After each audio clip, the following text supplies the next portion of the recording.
사무엘상 4장 19절에서 22절까지입니다. 사무엘상 4장 19절에서 22절까지 우리 한 목소리로 말씀을 또박또박 교독합니다. 그의 며느리인 비느하스의 아내가 임신하여 해산 때가 가까웠더니 하나님의 괴를 빼앗긴 것과 그의 시아버지와 남편이 죽은 소식을 듣고 갑자기 아파서 몸을 구부려 해산하고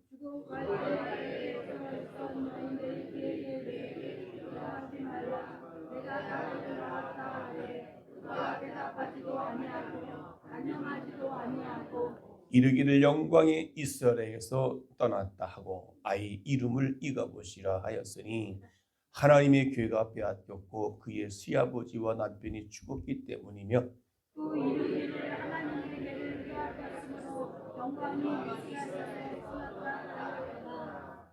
아멘. 할렐루야. 아멘. 다시 한번 여기 옆 사람 보고 얼굴 핍시다.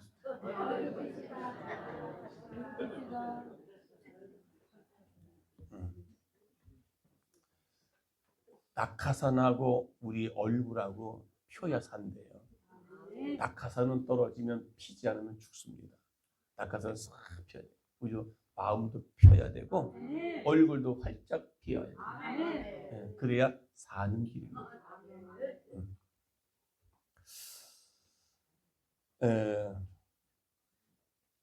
우리가 신앙생활 가운데 2026년도 한 해가 다가오면서 우리가 여러 가지 많은 결단을 했을 것입니다.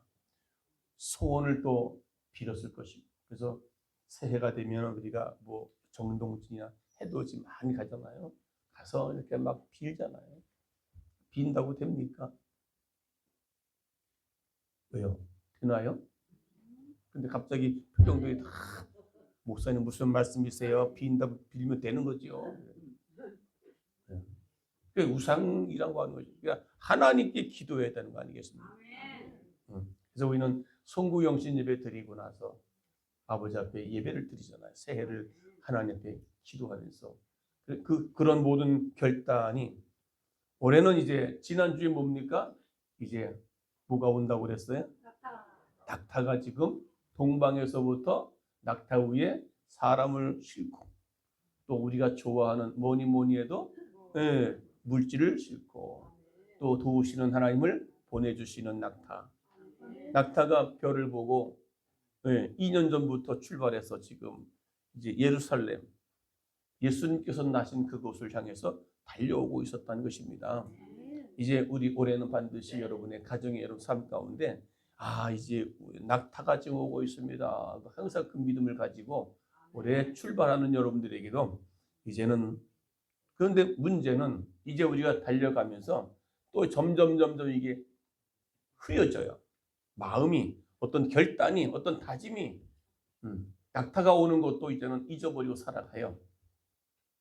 낙타가 오는 그 과정에 그 집에 그 10년 가운데 예수를 모시고 있다.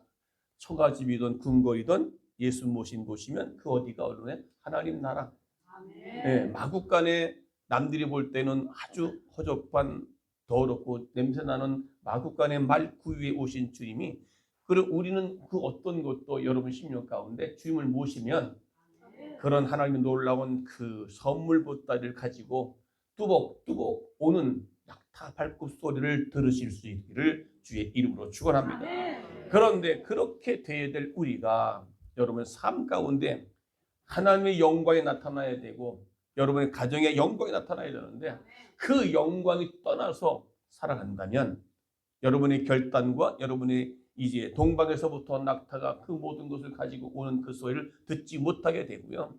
그걸 가지고 오더라도 이제 오늘 본문을 대용해서 여러분의 이제는 이가봇이 되지 않게 하십시다. 같이 인사합시다. 이가봇이 되지 않도록 합시다. 인사하세요. 어떻게 보면 누구의 이름 같아서 가지고 좀. 근데 그 이씨가 아니고 그 갑옷이 아니에요. 오늘 본문에서 언약궤를 빼앗기고 이가봇이 되는 내용을 볼 수 있습니다. 어저께도 그 집회 때 약간의 언급을 했던 목사님의 강사가 얘기를 했지 않습니까? 이 블레셋은 절기를 가진 5 방백의 연합군, 철기, 군사로서의 무기를 잡고 있는 5 나라가 연합할 수 있는 이 블레셋이라고 말합니다. 영적으로는 강력한 육신을 상징합니다. 블레셋은 애굽은 세상, 상징적으로 말씀하고 있는 것이죠. 그런데 이 강력한 육신 5가지의 방백, 5 나라가 연합된 것으로 표현되어졌을 때 우리는 5가지의 육신의 방백이 뭔지 아십니까? 우리는 보고, 듣고, 냄새를 맡고, 느끼고, 맛보는 거. 이것 때문에 에덴 동산에서 아담과 하와가 그것을 통해서 유혹받아가지고 죄를 짓게 된 것입니다. 보고, 듣고, 냄새 맡고, 느끼고, 그리고 맛보는 것 때문에 이런 감각이 얼마나 블레셋처럼 강한지 5 감각이 연합해서 우리를 유혹하고 있다는 것입니다. 무슨 말인지 이해가 가십니까? 그래서 삼손도 그 5감 감각, 5 방백을 통해서 유혹돼 가지고 삼손도 넘어졌지 않습니까? 결국 하나님이 세우신 왕 다윗에 의해서 정복되는 민족 블레셋은 바로 우리 속에 남아있는 육체를 상징하고 있습니다. 여러분 안에 7 족속들이 가지고 있지 않습니까? 오늘 사무엘상 4장을 살펴보게 되면 중요한 단어가 나옵니다. 어찌하여라는 단어가 나오고요. 그 다음에 이가봇이라고 하는 단어가 나오고 있습니다. 이 2 단어를 이해하면 사무엘상 4장에 우리에게 주고자 하는 교훈을 우리가 느낄 수가 있고 경험되어질 수가 있고 깨달을 수 있기를 바랍니다. 그렇다면 이 첫째 어찌하여라는 말은 부정적인 요소가 담겨 있습니다. 이스라엘 백성들이 어찌해서 우리를 이렇게 블레셋에서 전쟁에 패하게 하였습니까? 어찌하여라는 말입니다. 이 어찌하여라는 말의 의미 속에는요, 내가 이렇게 했는데 왜 나에게 이렇게 했습니까? 어찌해서? 라는 말입니다. 하나님의 말씀이 온 이스라엘의 사무엘상 4장 1절 보게 되면 전파되었는데 육체를 상징하는 블레셋의 대표를 했습니다. 그런데 어찌하는 말은 그 원인을 모른다는 거예요. 왜 내가 이렇게 열심히 기도했고 열심히 살아왔고 열심히 신앙생활했는데 왜 우리 가정에 이런 문제가 생겼어요? 왜 그랬습니까? 라고 따져 묻는 식인데 이것은 그 원인을 알지 못하고 한마디로 자식이 부모에게 당신이 나한테 해준 게 뭐가 있어? 이렇게 대드는 식의 어찌하여 라는 말입니다. 그래서 이 이스라엘은 블레셋과의 1차 전쟁에서 군사 4,000명을 죽게 됐어요. 그리고 2차 전쟁에 들어가 있어서 언약궤도 빼앗겼고 제사장 홈니와 비느하스도 죽임을 당했습니다. 아울러 엘리까지 제사장 집안이 모두가 다 몰락을 합니다. 하나님의 말씀이 온 이스라엘에 전파되면 그들을 지켜주고 보호해주고 전쟁에서 승리해야 되는 것이 우리에게 기본 상식이고 그렇게 돼야 되는 거 아니겠습니까? 내가 그렇게 주의를 열심히 지키고 교회 봉사하고 했으면 하나님께서 나를 지켜주시고 오히려 더 복을 주셔야 되고 오히려 건강한 아픈 사람을 건강하게 지켜주시는 그런 은혜가 있어야 되는데 문제는 이스라엘 전쟁에서 패했다는 그 사실보다는 어찌하여 즉 왜 전쟁에서 패했는지 대하여 알지를 못했다는 것입니다. 오늘 우리가 문제가 생겼을 때는 그 문제 앞에 한번 곰곰이 나를 생각해보고 이 문제가 어디서 왔는가 왜 전쟁에서 실패했는가를 깨달아 알아가야 되는데 어찌하여 블레셋의 전쟁에서 대패를 하게 만드셨습니까? 라고 하는 것입니다. 오늘 4장 3절에 보니까 무슨 말 나옵니까? 백성이 다 같이 시작. 백성이 진으로 돌아오매 이스라엘 장로들이 가로되 여호와께서 어찌하여 우리로 오늘 블레셋 사람 앞에 패하게 하셨는고 라는 말합니다. 여러분, 영적으로 무지했다는 겁니다. 왜 패했는가를 하나님께서 약해서 하나님께서 전쟁에서 이기지 못하도록 만들기 때문에 연약하기 때문에 블레셋보다 더 약하기 때문에 전쟁에서 졌는 거 아니지 않습니까?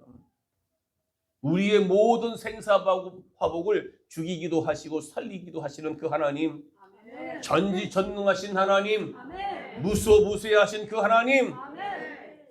그런데 왜 이스라엘 백성들이 전쟁에서 1차에 4,000명이나 죽게 되고요? 그들은 영적인 무지를 성경에서 눈이 어둡다는 말을 합니다. 영적인 무지 때문에. 그래서 제사장 엘리의 눈이 어두웠다 그렇게 말합니다. 오늘 사무엘상 3장 2절에 다 같이 시작. 여호와께서 언약 3장 2절 말씀이 엘리야의 눈이 점점 어두워 가서 잘 보지 못하는 그때에 사무엘상 4장 15절에 보게 되면 다 같이 시작. 그때의 엘리의 나이 98세라 그 눈이 어두워서 보지 못하더라 했습니다. 육신의 눈도 보지 못할 뿐만 아니라 지금 그 이스라엘 나라가 어찌하여 블레셋의 전쟁에서 대패했는지에 대한 부분도 알지를 못했다는 겁니다. 오늘 우리도 신앙생활 열심히 했는데도 불구하고 왜 점점 안 되는지, 왜 문제가 생겼는지에 대해서 영적으로 어두워지면 어두워진 세상 길을 주님 없이 살아가는 나의 영혼 어두워졌네. 주님 없이 살아가는 세상, 믿는 자라고 말하면서 집사고 권사이지만은 어두워진 눈을 가지게 되면 지금 내가 겪어온 이 모든 문제들을 왜 그 원인이 어딘지를 모르고 원망하며 불평하며 오히려 하나님을 떠나게 되는 어리석은 죄를 범하게 되더라는 것입니다. 오늘 사무엘상 4장 3절에 백성이 진으로 돌아오매 이스라엘 장로들이 가로되 어찌하여 우리로 오늘 블레셋 사람들이 패하게 하셨는고에 대한 부분을 한탄하면서 하나님을 원망하는 말투로 했다는 것입니다. 왜냐하면 그래서 언약궤를 전장에 가지고 갔습니다. 아마 그들은 그들의 선조들이 요단강을 건널 때 여리고성을 무너뜨릴 때도 언약궤를 앞세워 있던 것을 기억했던 것이죠.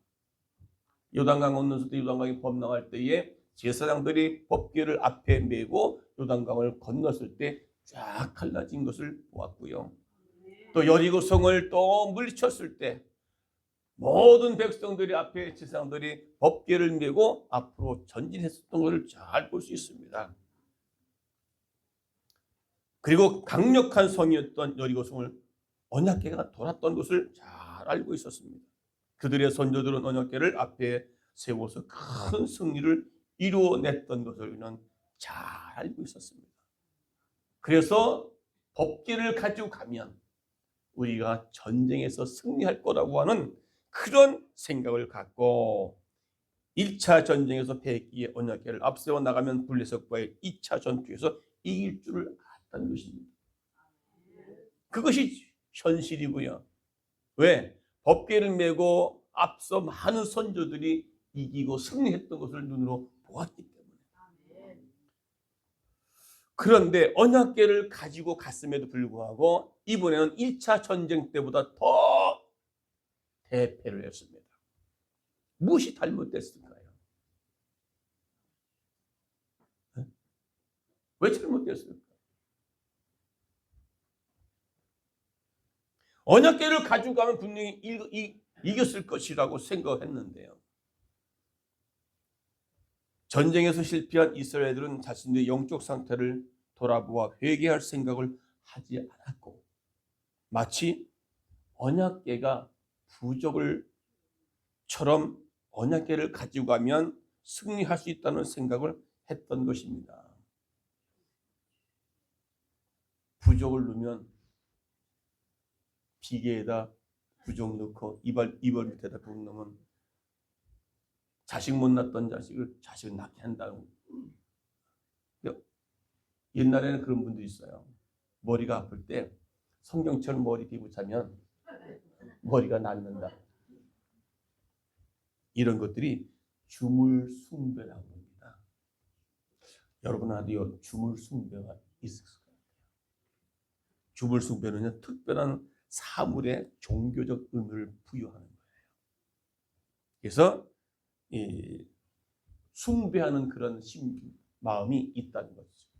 이스라엘 백성들이 그 잘못된 1차의 전쟁에 실패했을 때 그 원인을 알고 회개하고 해야 되는데 그냥 법궤를 가져가면 우리가 2차 전쟁에서 승리할 것이다라고 하는 회개하고 그 원인을 알아서 하나님 앞에 해야 되는데 법궤를 가져간 것입니다.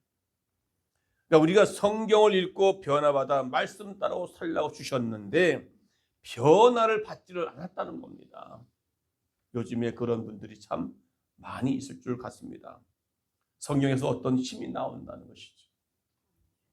주물 숭배. 혹시 서로 인사해 보십시다. 혹시 주물 숭배가 안에 있습니까? 물어보세요.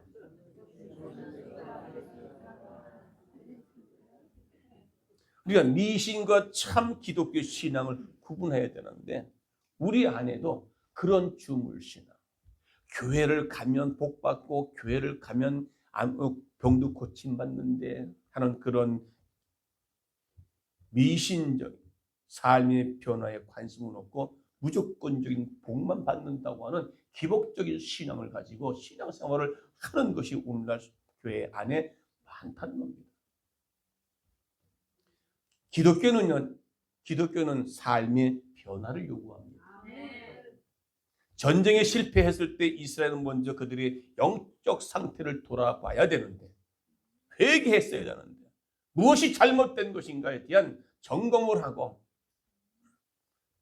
옛날에 조선 왕조 500년에 신라와 백자 고구려 이렇게 싸움했을 때 한 번 패하게 되면 왜 패했는지를 알고 다시는 싸움에서는 그 원인이 무엇인지를 알고 전략이 잘못됐는가 아니면 뭐지 그 지역이 뭐가 잘못된가 들어왔는가 아니면 때를 놓쳤는가에 대한 부분을 알아서 다시는 그 전쟁에서 패하지 않도록 전략을 잘 짜는 것처럼 우리가 신앙생활에 실패하면 왜 실패했는지 왜 2025년도 한 해는 왜 내가 이렇게 살아왔는가에 대한 다시 한번 돌아볼 수 있는 무엇이 문제인가에 대한 부분을 내가 잘못 변화되지 않았다면 아니면 내가 잘못된 주물 숭배 때문에 그랬다는 것인가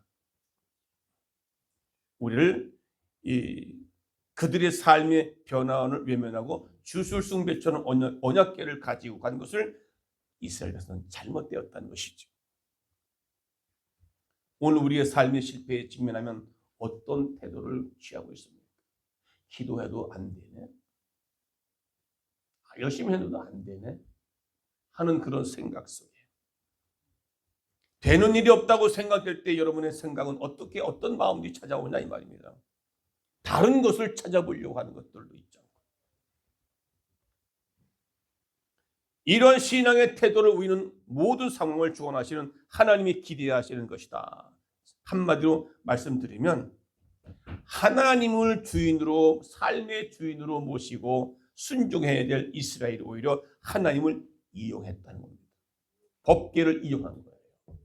이걸 가지고 가면 전쟁에서 승리하겠다. 그 법궤를 가져갈 때 성경에서 보면 이들이 하나님 앞에 물은 것이 없다고 그랬습니다. 3절을 보게 되면 오늘 본문의 3절 백성이 진으로 돌아오면 이스라엘 장로들이 가로되 여호와께 어찌하여 라는 말을 합니다. 물어보지 않았습니다.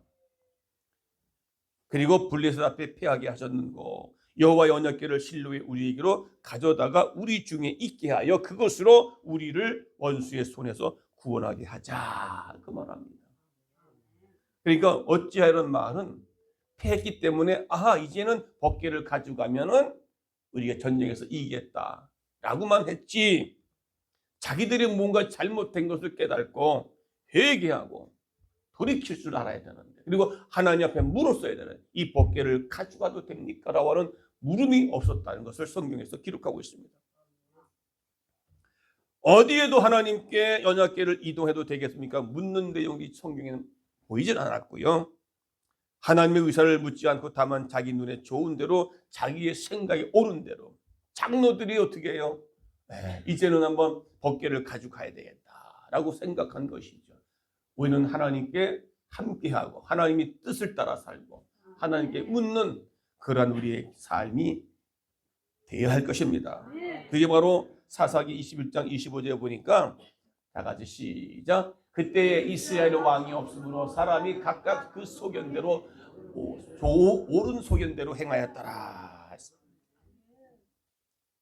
그러니까 선지자가 없던 시대, 사사들이 없던 시대. 그런데 블레셋과의 전쟁을 치르는데 이스라엘이 하나님과의 어떤 교제도 없이, 하나님의 명령도 없는데 이스라엘 스스로 나가서 블레셋과 싸우다가 대패를 한 것을 말씀하고 있는 것이죠. 사사시대의 말기에는 이스라엘이 종교적으로 타락한 그 이유는 하나님의 율법을 백성에게 가르쳐 하나님을 섬기게 할 지도자가 없었다는 겁니다. 그러니까 각자 자기의 옳은 소견대로, 자기 마음대로. 오늘도 우리의 신앙생활을 보면은 집사가 되고 장로가 되고 권사가 되지만 하나님과 상관없이 우리의 신앙을 자기가 갖고 있는 경험을, 자기가 아는 지식을 가지고 생각하더라 그 말입니다. 그러니까 로마서 8장 7절에는 육신의 생각은 하나님과 원수가 된다. 또 하나님 원수가 되고 육신의 생각은 사망, 영의 생각은 생명과 평안이라. 이게 말합니다.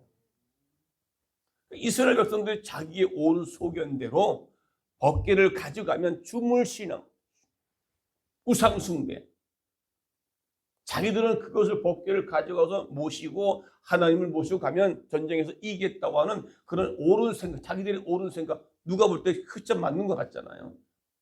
그런데 하나님 영적으로 볼 때는 그게 주물 숭배라고 하는 것을, 그것 때문에 하나님의 말씀을 떠났고 자기 마음대로 자기 뜻대로 하나님을 섬기는 그런 백성들의 잘못을 깨닫지 못하고 오히려 법궤만 가져가면 이기겠다고 하는, 오늘날 우리의 신앙도 마찬가지입니다. 이것이 바로 그들에게 뭡니까? 교만이었습니다. 왜 하나님께 블레셋과 싸우는 이스라엘 백성들을 도와주시지 않았겠습니까? 하나님의 나라를 이루고 축복을 가져다 주시고 승리를 가져다 주시는 말씀, 왜 아무런 역사가 일어나지 않았냐? 그 법궤는 하나님의 상징이요, 하나님 임재를 나타내는 상징입니다. 그런데 전쟁에서 나가서 그 법궤를 가져갔는데 왜 대패했느냐 이 말이에요. 왜 역사가 없느냐고, 왜 하나님은 도와주지 않았냐고요. 그것은 바로 삶에서 말씀의 능력이 나타나지 않았기 때문에 그렇습니다. 자기의 옳은 소견대로 살았기 때문에, 하나님과는 전혀 상관없는 삶을 살았기 때문에, 자기의 멋대로 했기 때문에. 오늘 또한 이 말씀은 인격적인 관계를 맺지 않는 자에게는 역사하지 않는다 그 말이죠. 아멘. 언약궤는 하나님 자신을 상징하고 있고 하나님의 임재를 상징하고 있고 그 자체로 하나님의 말씀을 상징하고 있는데 말씀이 떠났다 그 말이에요. 말씀을 상관없습니다. 오늘날도 많은 사람들이 하나님의 말씀을 많이 듣습니다. 네. 유튜브 영상에도 말씀이 홍수같이 쏟아지는 이 시대에 그런 말씀을 듣고 나면 그 말씀은 우리는 전혀 상관없습니다. 그러니까 말씀 따로 삶 따로, 그걸 가리켜 말해서 흔히 따로 국밥이라고 그러죠. 그러니까 자신들의 잘못을 모르는 거예요. 왜 패했는지를. 열왕기상 4장 4절에 보니까 이에 백성이 실로의 사람을 보내어 그룹 사이에 계신 만군의 여호와의 언약궤를 거기서 가져왔고 엘리 두 아들 홈니와 비느하스는 하나님의 언약궤와 함께 거기에 있었더라. 엘리와 비느하스, 홈니와 비느하스, 엘리 제사장의 두 아들들인데 그들이 이제 전쟁터를 보냈지만은 엘리 제사장은 항상 불안에 떨었습니다. 법궤를 가져가도록 허락을 한 거예요. 그러니까 엘리 제사장도 눈이 어두워서 그걸 몰랐다는 것이죠. 대한민국도 지금 다 눈이 어두워졌습니다. 대한민국이 지금 어디로 가고 있는지, 죽음의 길을 걸어가고 있는지, 어둠의 세력들이 대한민국을 주장하고 장악하고 있는지를 교회나 정치인들이나 깨닫지 못하고 어두워져 있습니다. 지금의 세상에 사형을 시키고 그리고 감옥에 가두고 목회자들은 이런 세상이 지금 어두워서 그걸 보지 못하는 목회자들, 교회들, 정치인들, 제대로 알지 못하는 이런 세상에 지금 살아가고 있을 때 오늘 믿는 우리는 어떻게 해야 되는가를 분명히 말씀하고 있는 것을 볼 수 있습니다. 홈니와 비느하스는 그걸 가지고 법궤를 가지고 전쟁터에 나가면 이길 것이라 가져갔지만 오히려 대패해요. 하나님은 잠잠히 묵묵히 그들을 돕지를 않았다는 것입니다. 언약궤가 그 두 사람을 보호해주지도 않았고 도와주지도 않았고 그들에게 은혜를 베풀어 주지도 않았음을 성경에서 말씀하고 있는 것입니다. 그들의 육신은 언약궤와 함께 있는 듯 했습니다. 영적으로는 또한 인격적으로도 하나님의 관계를 맺고 있는 듯 했으나 그들은 주물 우상 숭배를 통해서 인격적인 관계를 맺는 자는 위기 때만 되면 하나님을 찾는 자가 아니라 이 홈니와 비느하스처럼 엘리 제사장처럼 2차 전쟁 나갔을 때의 엘리 제사장은 법궤를 내어주었습니다. 내어주면 안 되는 것이죠. 우리는 평상시에 하나님과의 관계를 내가 어떤 관계로 지금 맺고 있는가에 대해서 잘 알아야 될 것입니다. 네. 우리 사람들 그러잖아요. 그 사람과 평상시에 관계를 유대 관계를 맺는 사람에게 무슨 일 당했을 때 그럼 가야지. 그런데 1년 내내 몇 년 소식도 없다가 자기가 어떤 무슨 일 생겼을 때 딱 연락해봐. 그럼 갑니까 안 갑니까? 아이 속 보인다. 우리 뭔 일이 생겼을 때 오지도 않고 아무것도 없을 때 그때 연락이 가면 안 온다는 것이죠. 마찬가지로 지금 우리의 사람 관계뿐만 아니라 하나님 관계 속에서 내가 지금 어떤 관계를 유지하고 있느냐, 하나님과 늘 함께하고 있는 삶을 살아가느냐, 이것이 얼마나 중요한지를 우리는 다시 한번 깨달을 수 있기를 바랍니다. 그래서 그 관계를 유지하는 것이 예배 생활이고요. 예배 가운데는 기도가 있고 말씀이 있고 예물이 있고 모두 그게 다 있잖아요. 할렐루야. 하나님과 관계를 유지할 수 있는 초로의 제일 기본이 예배 생활입니다. 그런데 많은 사람들을 보게 되면 어디서 이사 왔다 하면 교회를 못 정해가지고 왔다 갔다 예배 생활도 오히려 그때만 이제 이사하니까 머니까 교회도 못 가게 되고 예배 생활을 너무 등한시하는 거예요. 많은 분들이. 그 인격적인 관계가 형성이 안 된 거예요. 그런 가운데 내가 필요할 때만 하나님을 이용할 수 있는 그런 것이 바로 주물 숭배라고 하는 것입니다. 그러니까 어디가 아프니까 교회 왔다가 안 나면 그만 교회를 떠나게 되고 그런 분들 보았습니다. 우리 교회에서. 그런데 보십시오. 전쟁의 위기가 오니까 어떻게 합니까? 비로소 가장 가까이 언약궤 앞에 바짝 붙어 서 있어 누가? 홈니와 비느하스가. 왜요? 자기의 필요에 의해서. 평상시는 하나님과의 관계를 유지하지 않다가 평상시에 신앙생활을 대충 하다가 무슨 일이 있을 때 이거면 내게 도움받겠다 해서 그렇게 필요에 의해서 하나님을 이용할 수 있는 그런 숭배가 바로 주물 숭배라고 하는 것입니다. 우리 안에 있던 이 주물 사상, 주물 숭배를 타파하시기 바랍니다. 서로 인사합시다. 주물 숭배를 멀리합시다. 인사하세요.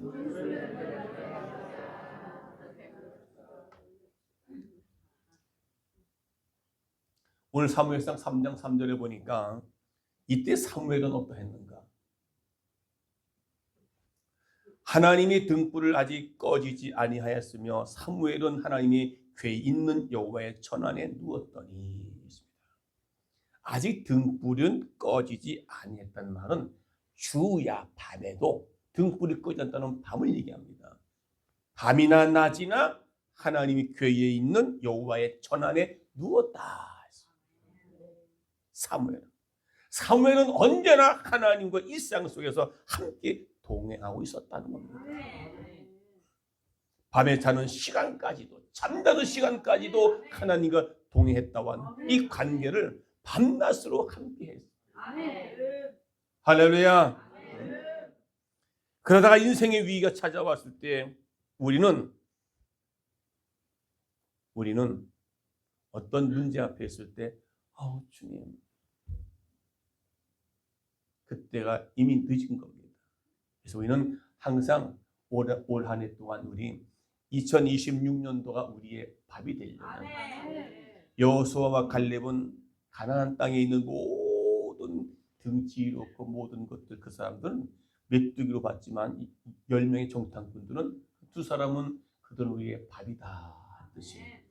이제 2026년도는 우리의 밥이 되어서 내가 정복하고 그들을 다스리고 하나님과 함께 관계를 맺어서 위기가 올 때는 주님 앞에 부르짖고 기도할 때에. 그래서 요한복음에도 15장 말씀하고 있습니다. 내 말이 너희 안에, 너희가 내 안에 거하면 너희가 원하는 대로 무엇이든지 구하라. 그리하면 이루리라. 그러니까 주님과 은을 항상 함께 동거하는 거예요. 그러니까 우리의 이 삶이 얼마나 하나님 관계를 유지하느냐에 따라서 여러분 우리의 인생이 성공하냐 실패하냐 딸려있다는 사실을 믿으시길 바랍니다.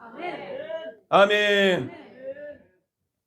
여러분, 엘리와 홈니아스가 홈니아스와 비누아스가 전쟁에서 법궤 옆에 놓고 있었어요. 근데 살아있어요? 죽었어요? 죽었다는 겁니다. 죽었는데 그 소식을 전가를 받고 항상 불안에 떨고 있던 아버지 엘리 제사장이 그 소식을 전가를 받는 순간에 무엇이라 그 자리에서 길가의 의자에 앉았다고 그래요. 그 소리를 듣고 그냥 일어서 쓰러져가지고 목뼈가 부러져 죽은 것을 볼 수 있습니다. 할렐루야. 그런데 왜 엘리 제사장은 언약궤에 이동이 대하여 언약궤가 지금 전쟁터에 나간 것에 대해서 그토록 두려워했던 것을, 왜냐하면 전쟁에서 승리해야 되니까 보내긴 보냈는데 그 보내고 나서도 마음이 편안한 게 아니라 두려워 떨었던 것이죠. 왜요? 알기 때문에. 늙고 힘없는 엘리 제사장은 백성의 지도자인 장로들의 요청에 거절하지 못하고 그 언약궤를 내주게 된 것이죠. 그러니까 늘 고민한 거죠. 그래서 13절에 말씀하고 있습니다. 자, 시작. 그가 이를 때에 길옆 자기 의자에 앉아 기다리며 그 마음이 여호와의 괴로 인하여 떨릴 즈음이라. 그 사람이 성에 들어오며 고함에 온 성이 부르짖는지라 했습니다. 그 사람이 뭡니까? 전가를 하고 온 사람, 엘리 제사장에게 알려주러 왔던 사람.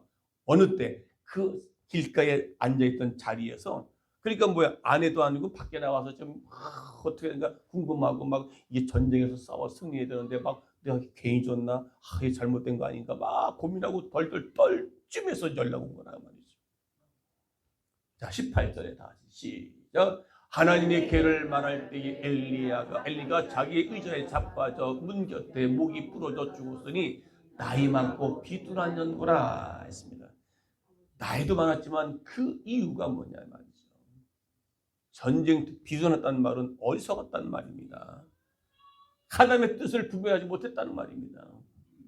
제사장 정도 되면 그걸 분별해서 했어야 되는데, 오늘 우리는 예수를 그리스도를 주님이라고 고백합니다. 주님, 주여. 그래서 기도할 때마다 주여, 주여. 우리 입술로는 주여. 뭘 간절할 때 주여 하잖아요. 뭘 요청할 때 주여. 근데 그 주여라는 말의 뜻은 알고도 주여해야죠. 무슨 뜻인 줄 아십니까? 주님은 그리스도 나의 주인이십니다. 주님이라는 고백은요, 예수님이 나의 주인 되주세요. 나는 예수님이 종이 되겠습니다. 그래서 예수님이 오라면 오고 가라면 가고 살려면 살고 멈추라면 멈추고 하겠습니다. 죽으라면 죽을 끝까지 십자가에서 십자가를 지고 따라오라면 십자가를 지고 따라갈 수 있도록 고백돼요. 삶을 살아내야 되는 것이 주여라는 고백이 주님은 나의 주인이십니다. 예수를 믿고 구원받았다는 사람은요, 이제는 세상 것이 나의 것이 주인 되었던 것을 버리고 예수를 나의 주인으로 모시고 살아가는 그 사람, 그 심령이 돼야 된다는 것입니다. 지금까지 내가 주인이었던 나는 십자가에 못 박혀 죽어야 되고 그 자리에 주인 예수를 모시고 살아가는 사람, 그의 가족, 그의 심령들은 저 멀리 동방에서부터 낙타가 선물을 가지고 온다는 겁니다. 주님 모신 곳이요. 그런데 이스라엘 백성들은 주님과 상관없이 살았던 것이죠. 문제가 생기니까 그때서야 복귀를 모시고 가서 전쟁터에 나가서 싸웠지만 대패합니다. 이스라엘은 지금 내가 주인 되어 살았습니다. 그러면서 위기가 오니까 주님 도와주세요 하고 있다는 것입니다. 말로. 왜 그랬을까요? 바로 이가봇이라고 하는 것입니다. 이가봇. 그래서 아까 어찌하여라는 말과 이가봇에 대한 말이 나오죠. 이제 엘리의 자부가 아이를 낳고 오늘 본문에 보면 죽어가면서 핏덩이 이름을 이가봇이라 지었다는 것입니다.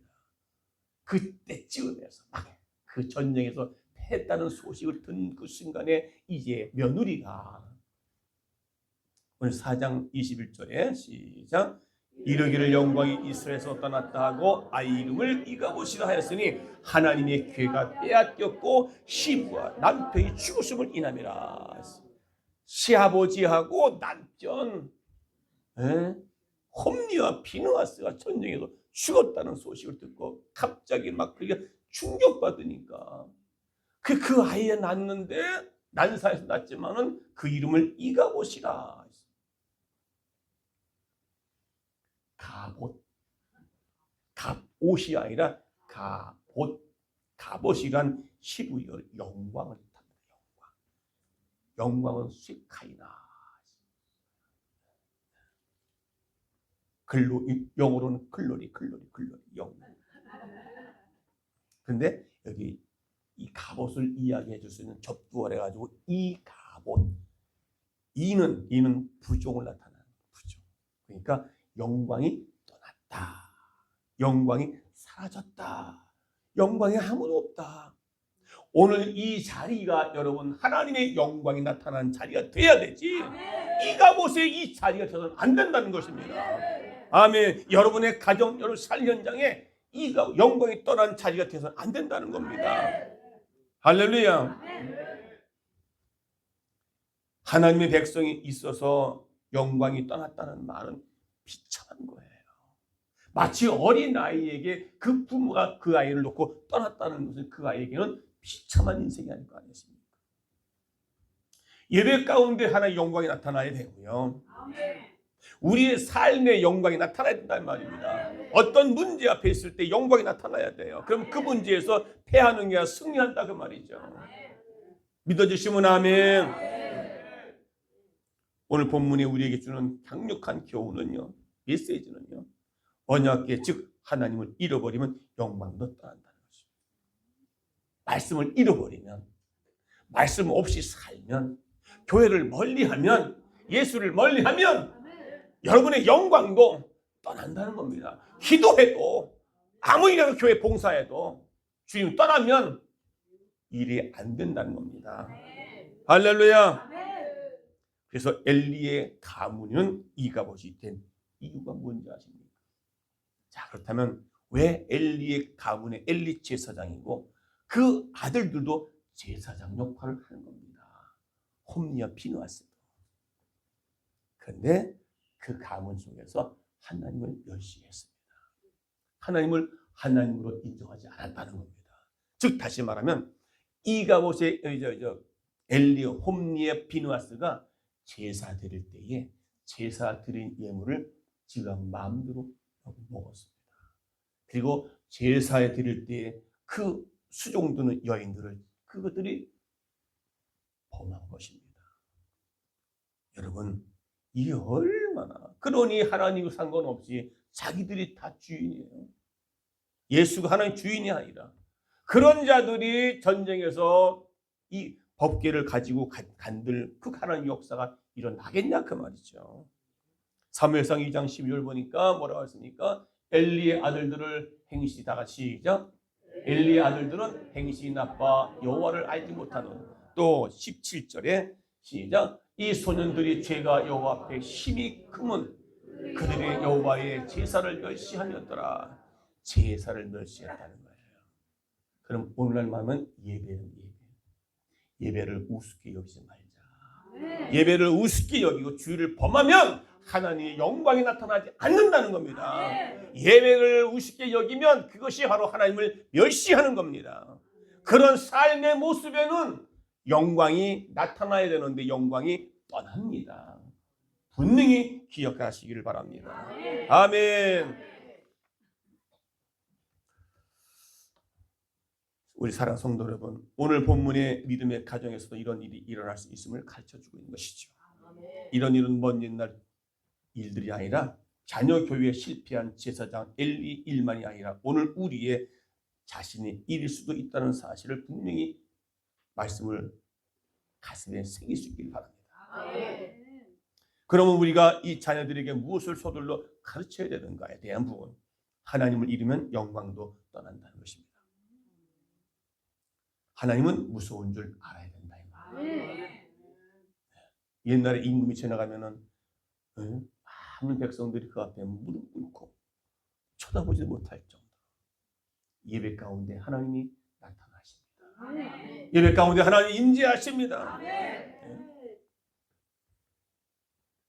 여러분, 오늘 본문의 결론은 그렇다면 오늘 우리에게 이가봇을 갑옷되게 할 수 있겠는가? 이가봇이 이제는 왜요? 세카이나 영광으로 우리가 만들어 가야 할 줄로 믿습니다. 그것은 어떻게 보면 사무엘상 2장 12절을 보니까 사무엘을 보면 알 수 있다는 것입니다. 엘가나는 라마의 자기 집으로 돌아가고 그 아이는 제사장 엘리 앞에서 여호와를 섬겼다. 사무엘은 어려서부터 성전에 살았고 어머니 한나가 그를 젖된 그 후로부터 성전에 맡겼습니다. 사무엘상 2장 18절에 사무엘이 어렸을 때에 세마포 예봇을 입고 여호와 앞에 섬기더라. 자, 그러면 어린 자녀들 어려서부터 하나님을 잘 섬기는 것을 가르쳐야 된다는 거예요. 예배 생활을 잘 가르쳐야 된다는 거예요. 할렐루야. 신명기 6장에 보게 되면 세마 교육이 나옵니다. 이스라엘아 들으라. 신명기 6장 5절 보니까 너는 마음을 다하고 성품을 다하고 힘을 다하여 네 하나님 여호와를 사랑하라. 이 말은 하나님을 그렇게 섬기라. 유대인이 교육하면 유대인이 아주 탁월한 그리고 뭔가 전문적인 내용이 있을 것으로 기대하지만 아닙니다. 그들은 하나님의 말씀을 철저히 가르칩니다. 하나님을 잘 섬기라고요. 그래서 그 유대인들이 노벨상의 최고에 많은 것이 바로 하나님을 그렇게 섬겼기 때문에 유대인들은, 그래서 미국에도 유대인들이 30%가 다 경제, 정치, 사회, 문화 모든 분야에 다 치고 들어가 있어요. 할렐루야. 여러분 삶 가운데도 정말로 자녀들도 마찬가지 여러분 삶 가운데 하나님의 영광이 나타날 수 있도록 그래서 올해는 이가봇을 갑옷되게 합시다. 그래서 오늘은 이가봇을 되지 않게 하라고 하는 제목으로 말씀을 나눴던 것입니다. 서로 인사합시다. 이가봇이 갑옷되게 합시다. 인사하세요.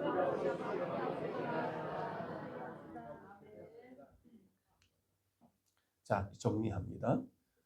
1절에 사무엘이 말이 온 이스라엘에 전파되니라 라는 말합니다. 2절에서는 끝절까지 비극적인 결과를 기록하고 있는 것이고요. 법궤까지 블레셋에 빼앗기고 많은 당시 역사의 초유의 사태가 벌어지는데 4천 명이 죽지요. 돌이킴이 없이 자기에게 말씀이 역사하지 않더라는 것입니다.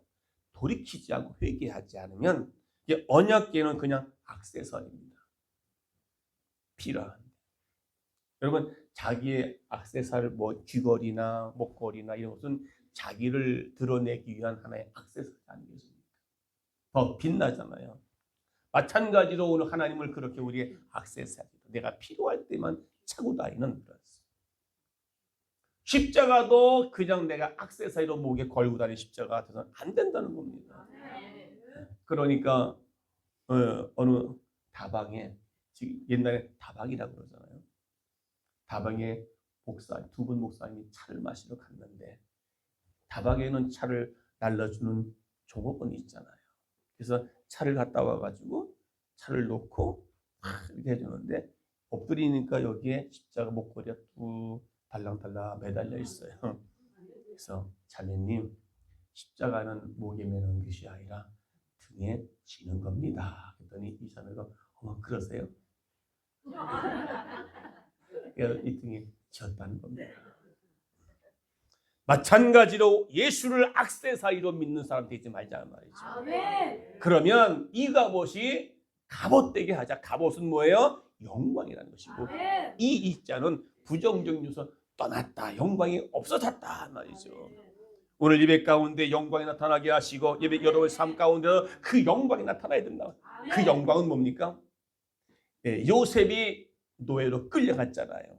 그는 함께 했다고 했답니다. 보디발 장군이 요셉을 보니까 하나님이 함께하는 자였다고 분명히 얘기합니다. 그게 영광입니다. 네? 말씀을 가까이 하고 기도 생활하고 예배 생활하고 어려서부터 하나님을 성령에 가까이 하는 자가 되어야 되고요. 사무엘은 어려서부터 성전에 가까이 했잖아요. 함께 했잖아요. 선지자로서의 사명을 잘 감당하잖아요. 블레셋은 상징으로 우리의 육신을 때 육신에 여러 가지 듣고 보고 느끼고 맛을 내는 이거 유혹 때문에 우리 넘어가지 않도록 그래서 이스라엘 역사는 늘 이 갑옷을 반복했다는 겁니다. 엘리 가문에 일어난 비군 엘리 시대만 일어난 것이 아니라 이후에도 계속적으로 반복됐던 것을 볼 수 있습니다. 할렐루야.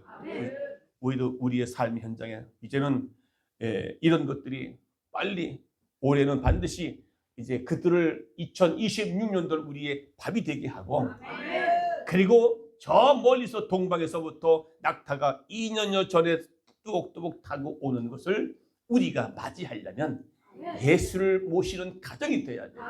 내가 비록 환경이 어렵고 힘들고 초아집에 산다 할지라도 그분을 모시고 살아갈 때에 그 선물의 보따리가 그 모신 가정에 부어질 줄로 믿습니다.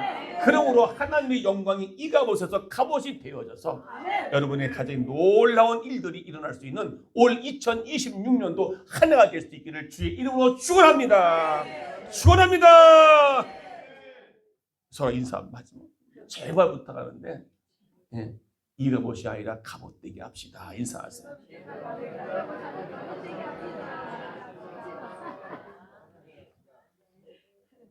찬송합니다. 큰 영화로신 주 이곳에 오셔서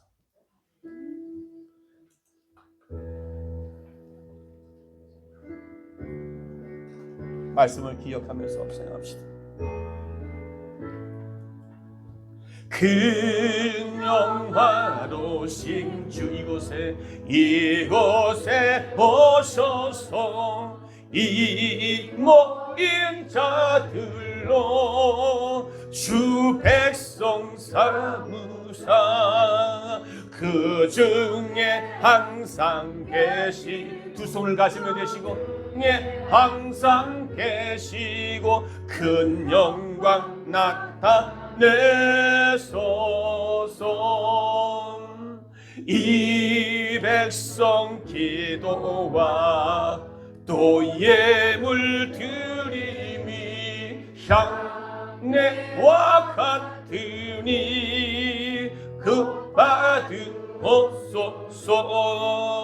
그 예수 크신 복음을 주 예수 크신 복음을 음을 곧 백성 듣게 하소서. 우리 사성도 여러분, 오늘 이 말씀 듣고 과연 우리 가정의 내 삶 현장에 주임을 액세서리로, 주임을 우상으로 섬겨왔습니까? 예배를 예배되게 하시고 하나님을 말씀으로 가까이 하고 이제는 날마다 주님과 함께하는 삶을 살기를 원합니다. 예배 때만 있는 것이 아니라 내 삶에서 또한 하나님의 영광이 나타나기 원합니다. 말씀 붙잡고 다 같이 예배를 무시하거나 하나님을 없이 여기는 행위가 하지 않도록 하나님 예배 생활을 감당하게 해달라고 다 같이 동성으로 기도합니다. 살아계신 아버지 하나님, 올해 2026년도 한 해를 맞이했습니다.